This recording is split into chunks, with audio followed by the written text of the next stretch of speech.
सभी बच्चों को मेरा नमस्कार। बच्चों, 00 मैथ्स चैनल पर आप सभी का स्वागत है।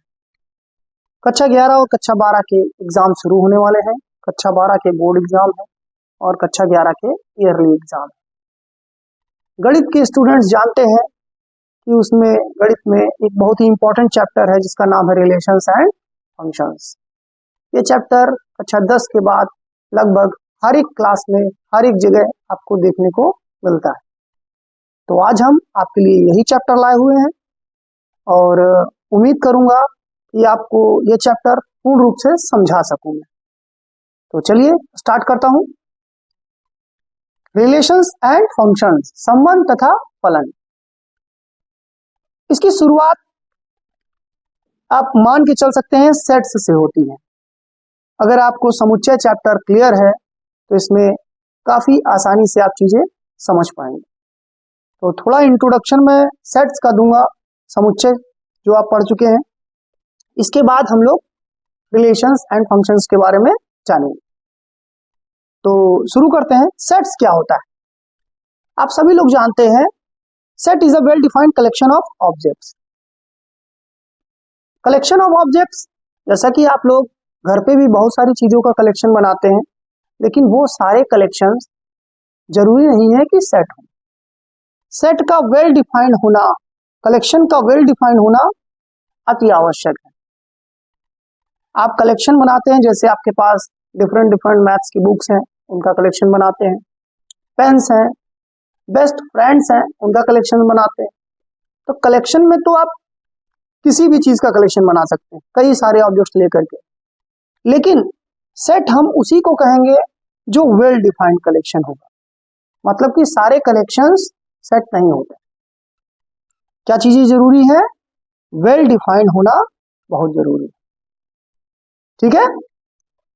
और उसमें आप जानते हैं कि सेट को रिप्रेजेंट करने के लिए, सेट को दिखाने के लिए, डिनोट करने के लिए हम कैपिटल लेटर्स का प्रयोग करते हैं, और जो उसके एलिमेंट्स होते हैं उनको हम स्मॉल लेटर से रिप्रेजेंट करते हैं। एक्स वाई जेड नंबर्स होते हैं, 1 2 3 एंड सो ऑन। तो कुछ मैं एग्जांपल्स आपके सामने रख रहा हूं, जैसे कि सेट ऑफ नेचुरल नंबर्स। तो आप जानते हैं ये वेल डिफाइंड है। आप किसी के सामने भी सेट ऑफ नेचुरल नंबर्स बताएंगे तो 1 2 3 4 एंड सो ऑन ही बताएगा। कोई ये नहीं कहेगा कि 3 से स्टार्ट होता है। जो सर्वमान्य आपका सेट ऑफ नेचुरल नंबर है वो 1 2 3 4 5 एंड सो ऑन, ठीक है। इस फॉर्म को क्या कहते थे आप लोग? रोस्टर फॉर्म, है ना। इसको हम लोग कहते थे रोस्टर फॉर्म। और एक और है आपके पास सेट बिल्डर फॉर्म, जिसमें हम डेफिनेशन उसकी लिख देते थे। जो भी सेट के एलिमेंट्स हैं वो जो एक पर्टिकुलर प्रॉपर्टी फॉलो करते हैं उसी को हम क्या कर देते हैं? मेंशन कर देते हैं। यहाँ पर एक सिंबल यूज हुआ है, ये, इसको हम कहते हैं सच दैट, ऐसा कि, ऐसे कि। इसको हम दो सिंबल हैं इसके, एक तो ये सिंबल यूज करेंगे या फिर ये सिंबल यूज करेंगे। तो जैसे हमने इसको लिखा तो इसको आप कैसे पढ़ेंगे? एक्स, एक्स ऐसे है कि एक प्राकृतिक संख्या हो, मतलब x such that x is a natural number, ठीक है। अगला है, जैसे दूसरा एग्जांपल है सेट ऑफ होल नंबर्स। तो होल नंबर्स कहां से स्टार्ट होते हैं? 0 से। 0 1 2 3 एंड। तो आप देख सकते हैं n के सारे एलिमेंट्स W में है, मतलब ये सारे एलिमेंट्स W में है, ठीक है। अगला है सेट ऑफ इंटीजर्स। तो सेट ऑफ इंटीजर्स में आप जानते हैं सारे नेचुरल नंबर्स, उनके नेगेटिव और 0। इधर सारे नेचुरल नंबर्स होंगे, इधर उनके नेगेटिव्स होंगे और बीच में क्या होगा? 0। तो इस सेट को हम क्या कहते हैं? Set of integers. इसको हम इस तरीके से भी लिख सकते हैं, x such that x is a, यहाँ पे लिखा नहीं मैंने, आप लिख सकते हैं x such that x is an integer, मतलब एक्स एक पूर्णांक, ठीक है। एग्जाम्पल 4 देखें, मोस्ट इंपॉर्टेंट है, थोड़ा ध्यान से देखिएगा इसको। Set of rational numbers. आप जानते हैं रियल नंबर लाइन पर, रियल नंबर लाइन पर दो तरीके के नंबर्स होते हैं। रियल नंबर लाइंस पर परिमेय संख्याएं भी होती हैं और अपरिमेय संख्याएं भी होती हैं। तो वे संख्याएं जो p बटे q के रूप में लिख सकते हैं आप, उनको हम क्या कहते हैं? परिमेय संख्याएं, रैशनल नंबर्स। तो कैसे लिखते हैं आप? आप चाहें तो सारे के सारे रैशनल नंबर मेंशन करें, बट आपको सारे रैशनल नंबर कौन किसके बाद आएगा या किसके बीच में कितने नंबर्स होंगे वो पहचान पाना थोड़ा मुश्किल है, तो हम इसको सेट बिल्डर फॉर्म में लिख दिया। कैसे? X such that x is equal to p by q. अब पी बाई क्यू क्या, पी और क्यू क्या है, इंटीजर्स यानी कि पूर्णांक, और q does not equal to zero, जानते ना, बटे में जीरो नहीं होना चाहिए। तो ये किसका सेट है? Set of rational numbers. फिर आ जाते हैं next, set of irrational numbers, अपरिमेय संख्या। तो रियल नंबर्स में जो परिमेय नहीं होंगे वो क्या होंगे? अपरिमेय होंगे। तो इसको लिखने का तरीका हमने ऐसे यूज किया है, x such that x belongs to real number. अब अच्छा, बिलोंग्स टू आप जानते हैं, एक्स बिलोंग्स टू ए है, मतलब एक्स जो एक एलिमेंट है वो ए में है, और इसको क्या पढ़ते हैं? डज नॉट बिलोंग्स, मतलब एक्स बी में नहीं है। जैसे यहाँ देखो 4 है तो 4 बिलोंग्स टू नेचुरल नंबर लिखेंगे, लेकिन 0 नहीं है तो 0 does not belongs to N लिखेंगे। क्लियर है? तो बात कर रहे थे हम लोग सेट ऑफ इरेशनल नंबर्स। तो सेट ऑफ इरेशनल नंबर्स क्या होते हैं? वे वास्तविक संख्या है जो परिमेय नहीं है, वो कहाँ आएंगे? अपरिमेय। ठीक है। नेक्स्ट है सेट ऑफ रियल नंबर्स। सबसे बड़ा रियल नंबर सिस्टम हम मान के चल रहे हैं, अभी कॉम्प्लेक्स आपको नहीं बता रहे हैं, कॉम्प्लेक्स सबसे बड़ा नंबर सिस्टम है, उसके बाद उसकी 2 ब्रांच होती है जिसमें एक आता है रियल नंबर।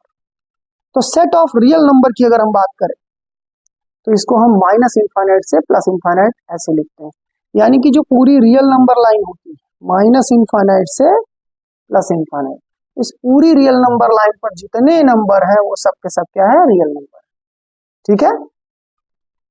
तो सबसेट के बारे में आप जानते हैं, तो क्या हम कह सकते हैं कि नेचुरल नंबर के सारे एलिमेंट होल नंबर में है, इसलिए n जो है वो w का सबसेट है, उपसमुच्चय है। इसी तरह w के सारे एलिमेंट z में है, तो w is a subset of i। अब देखो जो इंटीजर्स हैं वो कहाँ से आते हैं? q से, मतलब जितने भी पूर्णांक हैं वो सब क्या है? परिमेय संख्या है, तो इसी के अंडर तो आएंगे। तो देखो हमने इसको ऐसे लिखा है, ध्यान से देखना है, बहुत इंपॉर्टेंट चीज है। नेचुरल नंबर का सेट सबसेट होता है w का, w जो है वो सबसेट है i का, i जो है सबसेट है q का, q जो है वो सबसेट है रियल नंबर का। और ये QC मतलब यहाँ पे अपरिमेय संख्याओं का समुच्चय, वो भी रियल नंबर से ही आता है, इसलिए उसका सबसेट होगा। ठीक है। सेट क्लियर होना बहुत जरूरी है अगर रिलेशन फंक्शन आप पढ़ने जा रहे हैं। आप कई बार रिलेशन फंक्शन पढ़े होंगे, लेकिन समझने में कहीं ना कहीं प्रॉब्लम आ जाती है। तो सबसे पहले आप सेट क्लियर कर लेंगे तो आपको आसान। देखते हैं आगे, बस थोड़ा सा और, सबसेट उपसमुच्चय क्या होता है। अभी मैंने एग्जांपल भी दिया आपको, मान लेते हैं चलिए ए और बी 2 सेट है, अगर ए के सारे एलिमेंट बी में है, if all elements of A are members of B, then we say A is a subset of B. अगर ए के सारे एलिमेंट बी में है तो हम कहेंगे ए जो है बी का उपसमुच्चय है, सबसेट। ठीक है। एक एग्जांपल देखेंगे, जैसे a इज इक्वल टू 1 2 लिया, b इज इक्वल टू 0 1 2 3 लिया, तो देखो यहाँ का 1 इसमें है, 2 भी इसमें है, तो हम कह सकते हैं a is a subset of b, a के सारे एलिमेंट b में है, तो हम ऐसे लिखेंगे। ध्यान देंगे यहाँ पर ये जो सिंबल यूज कर रहे हैं सबसेट और इक्वल टू, तो इसमें प्रॉपर और इम्प्रॉपर भी आता है। जब हम खाली ये सेट लगाएंगे, ये सबसेट लगाएंगे, ये सिंबल लगाएंगे, तो हम कहेंगे ए के तो सारे एलिमेंट बी में है, लेकिन बी का कोई एक एलिमेंट ऐसा जरूर मिलेगा जो ए में नहीं है, और इस दशा में आप ए को बी का प्रॉपर सबसेट कहते हैं। और अगर ए इज इक्वल टू बी आ जाए तो आप इसको इम्प्रॉपर कहते हैं, लेकिन फिर भी ए जो है बी का सबसेट है। ठीक है। इस दशा में आप बी को ए का सबसेट भी कह सकते हैं। चलिए एक क्वेश्चन है आपके लिए, क्वेश्चन क्या है? Find all subsets of A is equal to A comma B comma C. आपको इसके सारे सबसेट्स निकालने, कर चुके हैं आप लोग, तो हम इसके एलिमेंट्स को लेकर के जितने सबसेट बना सकते हैं, जैसे हमने कुछ बनाए 5, इसके बारे में आप जानते हैं, नल सेट, एम्प्टी सेट, रिक्त समुच्चय, तो इसमें कोई एलिमेंट नहीं, ध्यान रहे empty set is subset of every set. ये चाहे जो सेट लाओ आप, उसका एक सबसेट 5 मिलेगा, तो 5 हो गया, दूसरा ए हो गया, बी हो गया, ये करली ब्रैकेट लगाना कंपलसरी है, ए कॉमा बी हो गया, बी कॉमा सी हो गया, ए कॉमा सी हो गया, और सारे एलिमेंट ले लें तब भी तो इसके सारे एलिमेंट इसमें हैं, तब भी हम इसको इसका सबसेट कहेंगे। ये जो लास्ट वाली बात बताई ए इक्वल टू बी वाली, तब भी हम सबसेट कहेंगे, इसी को कहते हैं इम्प्रॉपर सबसेट, बाकी सब प्रॉपर सबसेट। तो यहाँ पर देखो ऐसा सिंबल यूज कर सकते हैं जैसा ऊपर बताया, ये इसको भी ऐसा लिखते हैं तो भी सही है, ठीक है। बट यहाँ देखो लास्ट वाला ऐसा तो लिख सकते हो, लेकिन अगर हम सिर्फ सबसेट का सिंबल लगाएंगे इसमें तो गलत हो जाएगा, क्योंकि ये इक्वल टू का सिंबल लगेगा, ठीक है। अब जरा नंबर ऑफ सबसेट देख लो, देखो यहाँ एलिमेंट 3 है, 3 एलिमेंट्स है, तो आपके कितने सबसेट्स आए 8, 2 की पावर 3। अगर यहाँ 2 होते 2 की पावर 2, एक होता तो 2 की पावर 1, एक भी नहीं होता 2 की पावर 0। तो नंबर ऑफ सबसेट्स का फॉर्मूला क्या रहेगा आपका, याद रखना है, आगे काम आने वाला है relation. Number of subsets of a set A equal to होता है 2 to the power N A, correct. और एन ए क्या है, कोई फाइनाइट सेट अगर ए है उसमें एन ए क्या रिप्रेजेंट करता है, number of elements in that set, इसको हम कार्डिनैलिटी भी बोलते हैं, कार्डिनैलिटी ऑफ ए। जैसे इस एग्जांपल में देखो कितने एलिमेंट है, 3, यहाँ पूछे कोई कितने एलिमेंट है, 2, ठीक है, समझ में आ गई बात। सेट्स रिलेटेड एक लास्ट टॉपिक, फिर हम आ जाएंगे तुरंत रिलेशंस पे। बहुत इंपॉर्टेंट चीज बताने वाला हूँ, क्योंकि आप रिलेशन फंक्शन में जब भी आप डोमेन रेंज लिखते हैं तो वहां ये नहीं समझ में आता है कि हम कौन सा इंटरवल लगाएं, कैसे लगाएं, कब लगाएं, तो वो क्लियर हो जाएगा इसको अगर आप समझ लेंगे। क्या है ये, intervals as a subset of real number. कहने का मतलब है अगर इंटरवल सबसेट है तो इंटरवल्स खुद में सेट होते हैं, तो हम इंटरवल्स को एज अ सेट पढ़ने वाले हैं, किसका सबसेट, रियल नंबर। तो देखो सबसे पहले ओपन इंटरवल, ये पूरी की पूरी रियल नंबर लाइन है, इसी का हम एक छोटा सा टुकड़ा ले लेंगे तो हम उसको क्या कह देंगे, सबसेट, और हम उसको पढ़ने वाले इंटरवल के फॉर्म में। तो ओपन इंटरवल पढ़ने वाले, इसको हम ये छोटा सिंबल यूज करते हैं, ए कामा बी, या ऐसे भी सिंबल लगाते हैं, दरवाजा खुला टाइप, ठीक है। जैसे अब देखो ये ए और बी, ये रियल नंबर लाइन पर 2 एलिमेंट है, तो इसके बीच के जितने एलिमेंट हैं, जितने इनफाइनाइट होंगे, उन सबका सेट जो बनाएंगे, उन सबको लेकर के जो सेट बनाएंगे उसको हम कह रहे हैं ओपन इंटरवल। ध्यान रहे ए और बी इसमें शामिल नहीं होते, मतलब end points are not included. तो हमने क्या किया, अगर x belongs to A comma b, अगर x इस इंटरवल में है तो ध्यान रखना x इनके बीच में तो होगा, लेकिन ना तो a के बराबर होगा और ना ही b के बराबर होगा, ठीक है। चलिए एक एग्जांपल बताते हैं आपको, एग्जांपल से क्लियर हो जाएगा। देखिए यहां पर एक एग्जांपल लिया हमने, जैसे a इक्वल टू 2,3। अब इसको आगे हम एक और नाम देंगे, उसको आप अलग रीड करिएगा, ऑर्डर्ड पेयर क्रमित युग्म। यहाँ ये इंटरवल के फॉर्म में है, तो कोई आपसे पूछता है 2 और 3 के बीच में कितने एलिमेंट हैं, तो आप कहेंगे इनफाइनाइट। ध्यान देना मेरी बात पे, 2 और 3 के बीच में कितने एलिमेंट हैं, इनफाइनाइट, ठीक है। और कोई पूछे 2 और 3 इसमें है कि नहीं है, तो ये ओपन इंटरवल है तो end points are not included, मतलब 2 और 3 इस इंटरवल में नहीं है। और ये सेट है कि नहीं है, तो हाँ कहेंगे सेट, ठीक है। अब अगर x बिलोंग्स टू a हो जाए, x बिलोंग्स टू इसमें होगा, तो इसका क्या मतलब लिख सकते हैं आप, 2 जो होगा वो x से छोटा होगा और x जो है वो 3 से, सॉरी 2 जो है वो x से छोटा होगा और x जो है वो 3 से छोटा होगा। कैसे नंबर लाइन पे कैसे रिप्रेजेंट कराएंगे, देखो इसे ये सर्कल बनाएंगे, तो ये क्या रिप्रेजेंट करता है कि 2 और 3 इसके अंदर नहीं, सिर्फ इसके अंदर के पॉइंट्स, मतलब जो x होगा वो यहाँ कहीं होगा, ये सारे x। कोई पूछे 1.5 है इसमें, तो हाँ है, सॉरी 2.5 है तो हाँ है, 2.1 है तो है, 2.0001 है इसमें, हाँ है, लेकिन 2 नहीं है, ठीक है। तो नेक्स्ट है आपका क्लोज इंटरवल। देखिए बड़ा बड़ा ब्रैकेट लगाते हैं इस तरीके से, ए कॉमा बी, और इसमें ये ए और बी भी शामिल है, ए और बी के बीच में कितने एलिमेंट, इनफाइनाइट, और ए और बी भी इसमें शामिल है।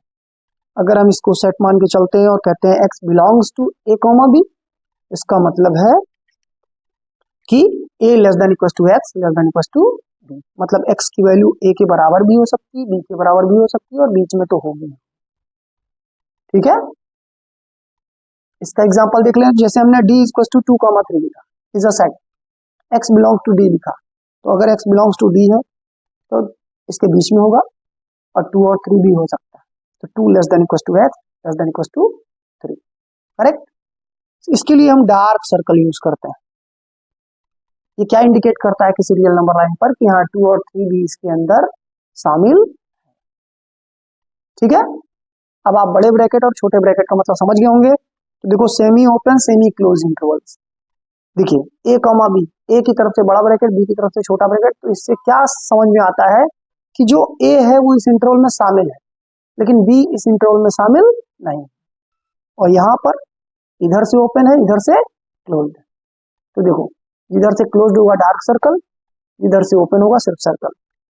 तो if x belongs to a comma b, इसका मतलब है a less than equal to x less than b, इधर a less than x less than equal to b।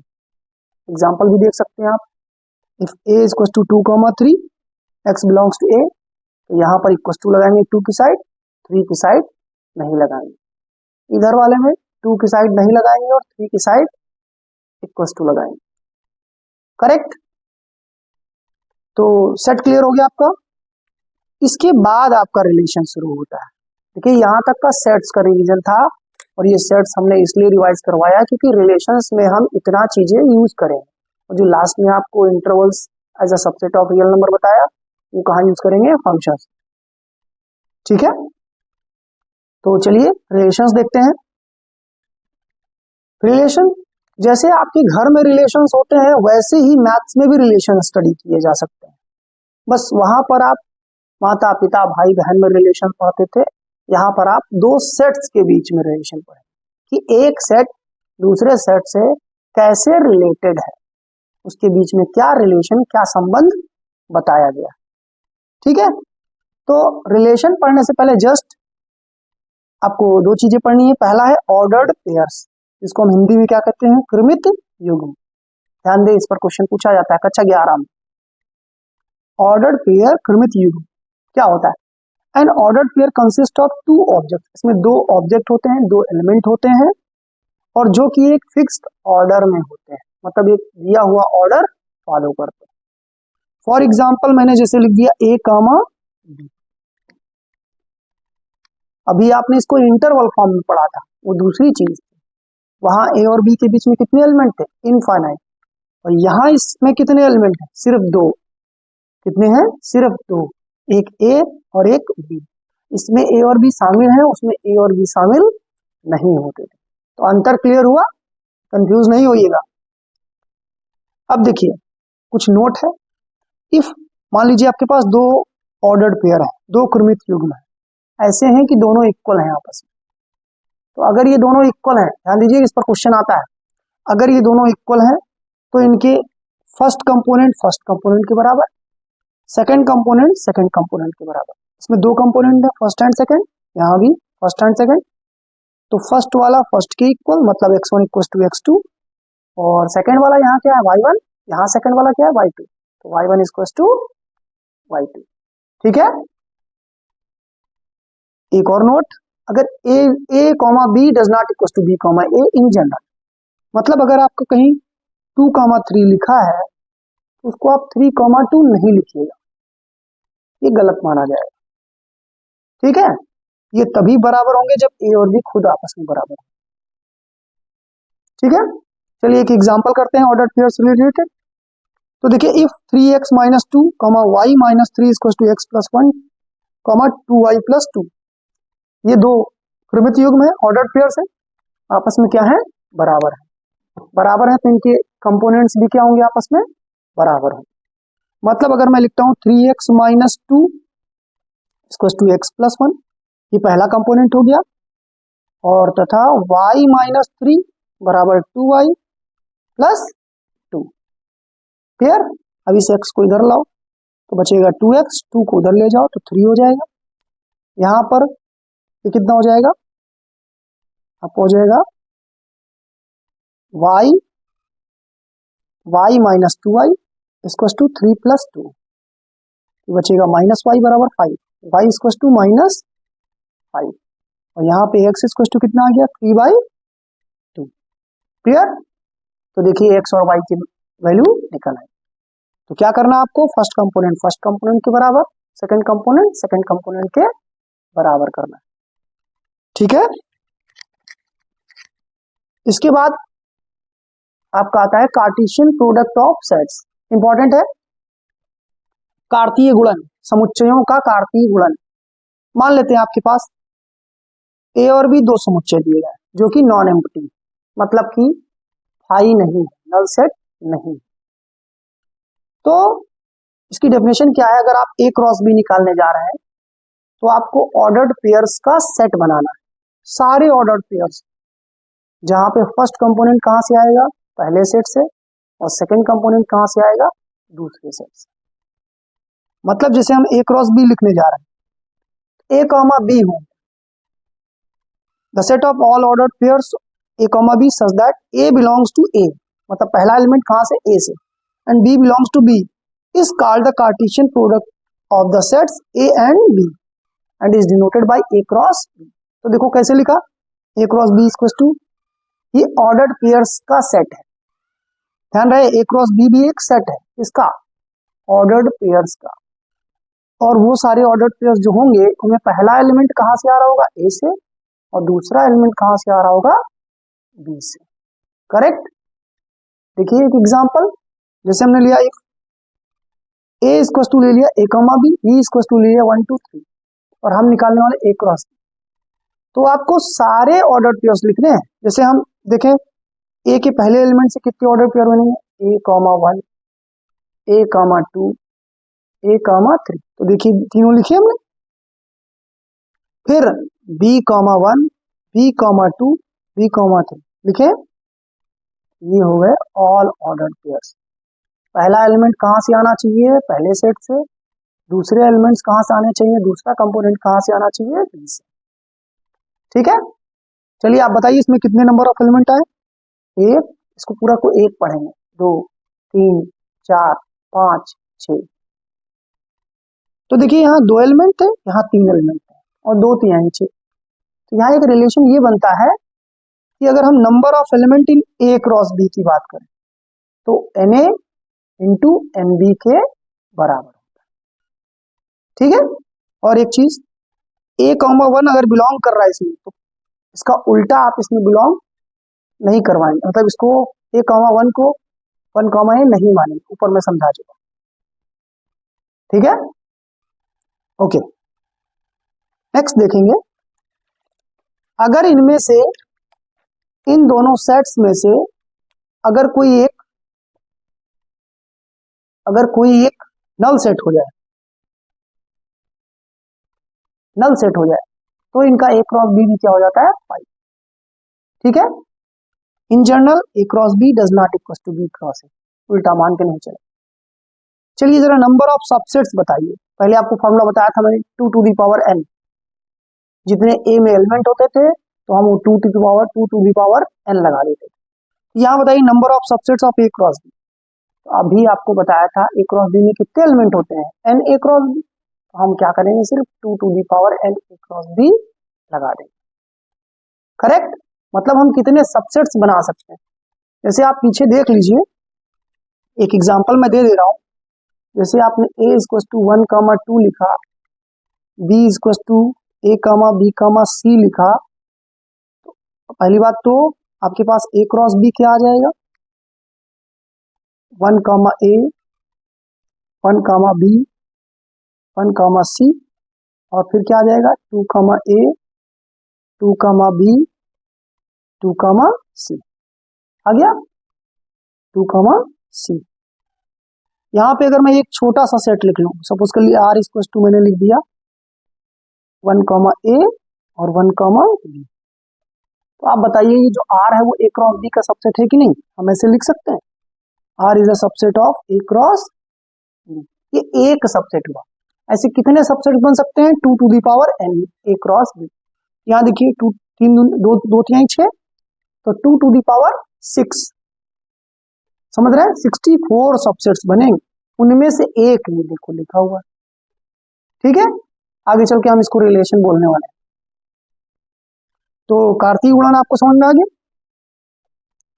आ जाते हैं अब रिलेशंस पर। तो आपको सबसे पहले मैंने सेट समझाया, फिर आपको मैंने रिलेशन में ऑर्डर्ड पेयर्स बताए और कार्तीय गुणन बताए, बहुत जरूरी थे। अब आपको रिलेशंस समझ में आएगा, बहुत छोटी सी डेफिनेशन। रिलेशन, अगर हम मान ले ए और बी दो सेट है आपके पास, then every subset of A cross B, कोई भी सबसेट निकाल लो। अभी इस एग्जांपल में कितने सबसेट निकले? 64 सबसेट। इस वाले एग्जांपल कैसे 64? 2 to the power N A cross B, A cross B में कितने एलिमेंट? 6, तो 2 टू दी पावर 6 64 होता है। इसका मतलब 64 सबसेट निकले थे, और हर एक सबसेट को हम एक रिलेशन कहेंगे। कहां से? ए से बी में। Then every subset of A cross B is a relation from set A to set B. Clear हुआ? अब नहीं भूलना रिलेशन की डेफिनेशन, आपको कार्तीय गुणन पहले आना चाहिए ए क्रॉस बी का, तब आप रिलेशन की डेफिनेशन बहुत आसानी से बता सकते हैं। ठीक है, चलिए देखते हैं। If R is a relation, अब मैंने एक सेट को, एक सबसेट को आर मान लिया, from set A to set B and A comma B belongs to R. अब आप देखिए, जैसे इसमें 1 comma A belongs to R है कि नहीं है? तो हम क्या कहेंगे? 1 इज रिलेटेड टू ए। तो हम इसको कैसे लिख सकते हैं? A comma B belongs to R है, तो हम इसको ऐसे भी लिख सकते हैं। रीड कैसे करेंगे? A is related to B. अगर A comma B belongs to R नहीं है, तो हम A does not related to B लिखेंगे। क्लियर है? ठीक, चलिए एक और फॉर्मूला देख लीजिए जल्दी से। यही फॉर्मूला जो ऊपर बताया मैंने, if N A equal to N, मतलब ए की कार्डिनलिटी एन है, बी की कार्डिनलिटी एम है, एन ए क्रॉस बी क्या होगा? N A into N B, मतलब एन इंटू एम बराबर एम एन। तो नंबर ऑफ सबसेट्स क्या होंगे ए क्रॉस बी? जो ऊपर फॉर्मूला बताया अभी आपको, 2 to the power N A cross B, number of subsets. और मैंने कहा एक एवरी सबसेट एक रिलेशन होता है, तो number of relations from set A to set B important है। Number of relations from set A to set B equals to number of subsets of A cross B, जिसका formula क्या हो जाएगा? 2 to the power N A cross B, मतलब 2 to the power M. कर लेंगे आप लोग। जितने सबसेट्स बनेंगे ए क्रॉस बी के, उतने ही रिलेशंस बनेंगे। और आप कोई भी रिलेशन उसमें से लिख सकते हैं, जैसे मैंने आपको यहाँ पर एक रिलेशन लिख के दिखाया। ऐसे कितने रिलेशन और होंगे? 64, 63 और होंगे, टोटल 64 होंगे। ठीक है, नेक्स्ट देखेंगे रिप्रेजेंटेशन कैसे कैसे कर सकते हैं। जैसे आपको पता है कि सेट को हम दो फॉर्म में रिप्रेजेंट कर सकते हैं, रोस्टर फॉर्म में और सेट बिल्डर फॉर्म में। तो रिलेशन भी तो एक सेट ही है, तो इसको भी हम दो फॉर्म में रिप्रेजेंट कर सकते हैं, रोस्टर फॉर्म में और सेट बिल्डर फॉर्म में। तो रोस्टर फॉर्म में तो सारे एलिमेंट हम मेंशन कर देते हैं। एग्जांपल देखें, जैसे ए इक्वल टू ये, बी इक्वल टू ये, तो हम यहाँ पर हमने एक एग्जांपल ले लिया, जैसे आर इक्वल टू 1,1, 2,1/2, 3,1/3, 4,1/4, 5,1/5। एक सबसेट ही तो लेना है, सारे एलिमेंट नहीं लिखेंगे। देखो यहाँ डॉट डॉट डॉट लगा, इनफाइनाइट नंबर ऑफ एलिमेंट होंगे। मैंने कुछ एलिमेंट ले लिए ए क्रॉस बी के, ये किसके एलिमेंट है? ए क्रॉस बी के, और उनसे एक सेट बनाया जिसको मैंने आर कह दिया, और रिलेशन होगा क्योंकि every subset of A cross B is a relation. तो इस फॉर्म में अगर लिखा होगा तो उसको क्या पढ़ोगे आप? Roster form. ठीक है, सारणीयन विधि। और इसको अगर हम लिखने आए सेट बिल्डर फॉर्म में, तो देख के आप यहां से क्या लिख सकते हैं? देखो जो बी वाला एलिमेंट है वो पहले वाले, मतलब जो सेकंड कंपोनेंट है वो पहले का उल्टा है, इनवर्स है। तो क्या हम ऐसे लिख सकते हैं? x, y such that x belongs to a, ले लो आप, क्या क्या है? 1 2 3 4 5, और y belongs to b, सारे लिख सकते हो यहाँ पर तो, लेकिन रिलेशन दिया गया, क्या लिया? y equal to 1/x। x की वैल्यूज क्या क्या पॉसिबल है? 1 2 3 4 5, तो y की वैल्यू क्या होगी 1, 1/2, 1/3, 1/4, 1/5 ओनली। क्लियर? तो चाहे ऐसे लिखो और चाहे ऐसे लिखो, दोनों फॉर्म्स में ध्यान रहे R is a subset of A cross B। Correct.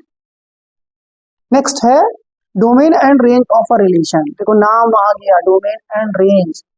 Function में आप पढ़ोगे बहुत अच्छे से इसको, यहाँ तो बहुत आसान। क्या पढ़ने वाले हैं? Domain and range of a relation.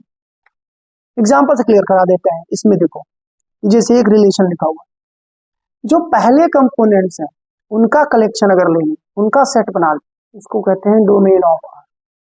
और जो दूसरे एलिमेंट है उनका सेट बना लें तो उसको कहते हैं रेंज। ठीक है, ये सारे नहीं, इसको तो कोडोमेन पढ़ेंगे जाके, हम सिर्फ इनकी बात कर रहे हैं, सेकंड कंपोनेंट्स की, तो उसको हम क्या कहते हैं? रेंज। तो देखो जैसे आर एक रिलेशन है, उसमें एक्स कॉमा वाई फॉर्म के एलिमेंट्स हैं, ऑर्डर पेयर्स हैं, तो जो पहले वाले कंपोनेंट्स होंगे उन सबका सेट बनाओगे अगर, उसको डोमेन ऑफ आर कहते हैं। और जो सेकंड वाले कंपोनेंट्स होंगे जितने भी रिलेशन में, उनका हम सेट जब बनाएंगे तो क्या बनाएंगे? Range of R. उसको क्या कहेंगे? Range of are. एग्जांपल देख लो, जैसे a = 1 2 3 4, b = 2 4 6 8 10। तो आप देखो आर एक रिलेशन ले लिया मैंने, सिर्फ इतना। तो जो पहले वाले एलिमेंट्स हैं 1 2 4, इनको अगर हम एक साथ लेंगे तो डोमेन कहेंगे, और दूसरे वाले लेंगे 2 4 8, उसको हम रेंज ऑफ आर कहेंगे। ठीक है, समझ में आई बात? चलिए, बस रिलेशन टॉपिक की थ्योरी खत्म होने वाली है। इसके बाद आपको क्वेश्चंस करवाऊंगा। एक छोटा सा टॉपिक और बचा है बस, रिलेशन ऑन अ सेट। जब हम सेट बी को भी ए ही ले लें, मतलब दोनों सेट सेम ले लें, ए से ए में, अगर रिलेशन हम कहां से बता रहे हैं? ए से ए में, तो उसको हम पढ़ते हैं रिलेशन ऑन अ सेट। मतलब let A be a non void set, मतलब आप समझ गए होंगे नल सेट नहीं है। Then a relation from A to itself, मतलब ए क्रॉस ए पर ही रिलेशन है, रिलेशन कहां पे है? ए से ए में, तो हम उसको क्या रीड करेंगे? रिलेशन ऑन सेट ए। ठीक, रिलेशन ऑन सेट ए। जब दोनों तरफ सेट, मतलब इधर भी आप ए सेट ले रहे हैं, दूसरा सेट भी क्या ले रहे हैं? ए से ए में अगर कोई रिलेशन बनाते हैं आप, उसको हम रिलेशन ऑन अ सेट कहेंगे। ठीक है, inverse of a relation, last heading, inverse of a relation. कोई रिलेशन लिखा है, उसमें अगर हम ऑर्डर्ड पेयर्स के क्रम बदल दें, कंपोनेंट्स को चेंज कर दें, एक्सचेंज कर दें, तो हम कहेंगे कि वो इनवर्स ऑफ अ रिलेशन है। देखें, if R be a relation from set A to set B, then the inverse of R denoted by R inverse is a relation from B to A. उल्टा हो जाएगा, B से A में हो जाएगा, and is defined by R inverse equal to B comma A. ये ordered pairs हो जाएंगे उल्टा, जबकि ए कॉमा बी कहां हो? आर में। ठीक है, अगर 1,2 आर में है तो 2,1 आर इनवर्स में। एग्जांपल देख लीजिए, जैसे ए इक्वल टू ये सेट ले लिया, बी इक्वल टू ये सेट, आर इक्वल टू मैंने ऐसे लिख दिया। आर इनवर्स में इसको पलट देंगे, जैसे 1,x है तो यहाँ x,1 हो जाएगा, 1,y है तो यहाँ y,1 हो जाएगा, 2,y है तो y,2, 2,z है तो z,2। क्लियर हो गया? तो ये थ्योरी आप एक बार और रिवाइज कर लीजिएगा इस वीडियो को, और इसको आप जब रिवाइज कर लेंगे तो क्वेश्चंस बहुत आसानी से लगने लग जाएंगे। नेक्स्ट वीडियो में मैं आपको एक्सरसाइज सॉल्व करवाऊंगा। ठीक है, ओके, थैंक यू।